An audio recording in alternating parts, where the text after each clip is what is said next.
World War II, Henry VIII, Agincourt and the Great Fire of London, just some of the historic moments that you probably learnt about in school. But my next guest thinks there's more to history than we read in textbooks and has made it his mission to showcase it.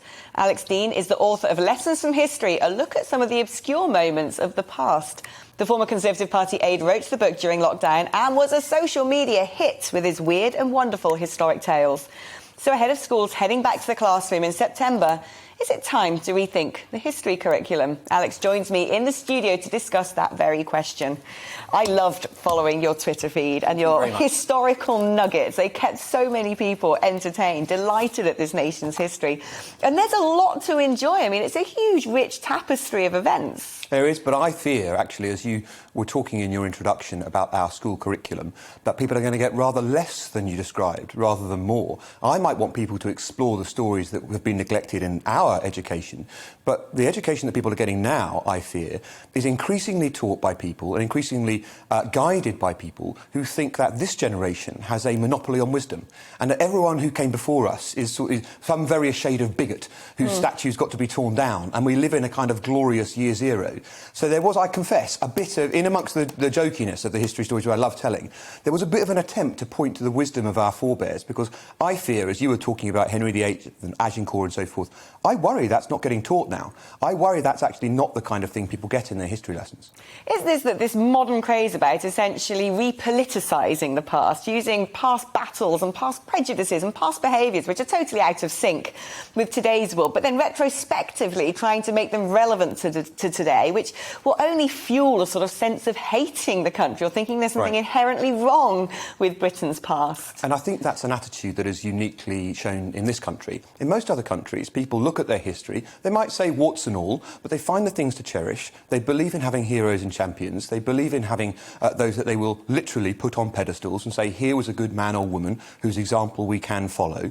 But in our country, almost uniquely, we've got a set of intellectuals who seem to hate Britain and hate what it stands for.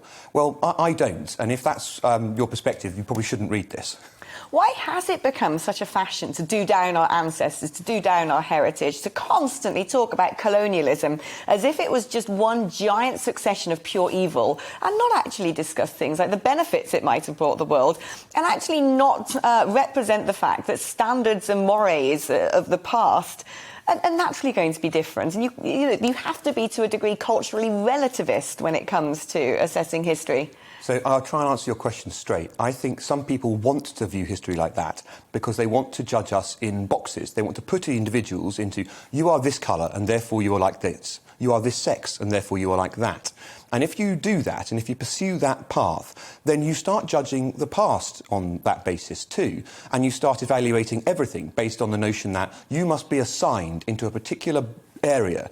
Whereas, in fact, I think our history teaches us that we're a very welcoming, open-minded, multicultural, tolerant nation that's done a great deal of good around the world. Now, that doesn't mean you should ignore some of the wrong things that have happened, and there were many bad things that happened during the colonial period, and I wouldn't brush over it. But as I talk about in the book, Britain pioneering attempts to stop slavery, whilst, for example, the Spanish and the Portuguese were still selling slaves and still exporting slaves from Africa into their colonies in the Americas. Well, you'll find the Spanish don't beat themselves up. The Portuguese don't beat themselves up over their legacy, even though they were wrong and we were right.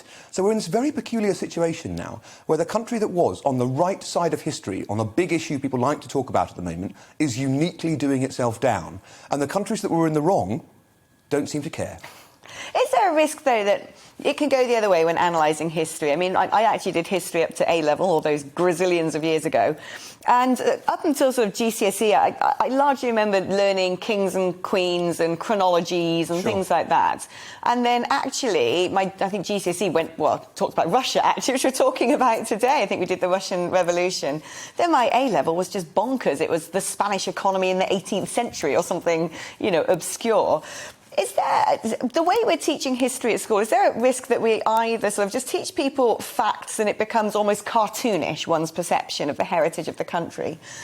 Would you advocate actually having a real deep dive and very UK-centric focus in the classroom that paints a more rich picture of what society was like, to see how we got to today. So it's not a new argument, and the Tory party, back when I worked for it, discussed having a review of the history curriculum that Andrew Roberts was going to lead, and it came to nothing because Tony Blair was dominant in the polls. But I would say we should dig that up and get it again, because having a certainty about the basics is what you need at the beginning. You've got to get an understanding, I think, of the basics, but on the other hand, let's not do down the obscure. I'm very fond of the obscure, as my stories have shown.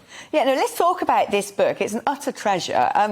In writing it, what were the bits you just loved discovering and writing about, that you were just excited to share with the world? Well, the great thing about the 21st century social media environment, without which this book would not have been written, is that my readers were asking me to do stories that they loved.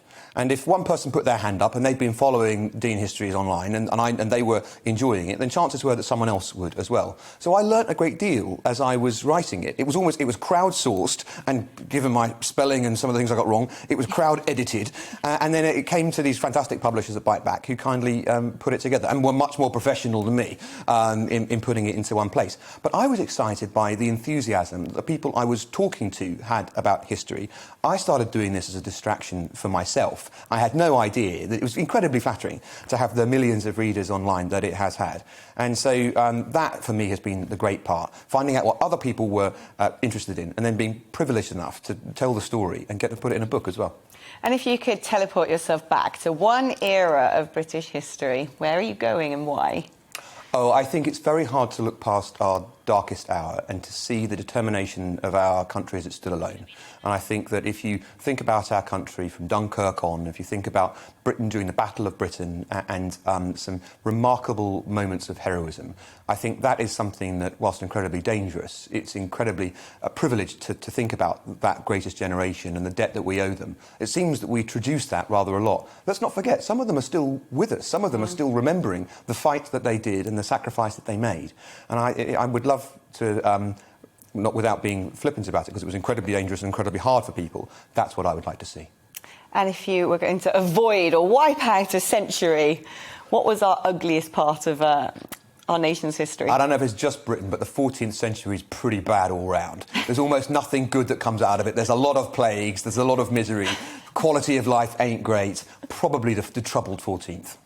But, you know, I cannot wait to read your book. It's really up my street, and it's so lovely having someone who has such a passion in our history and sharing that passion with us. And thank you. Quite agree. It's time to get the world, not the world, but our world, the UK world, excited about what we are.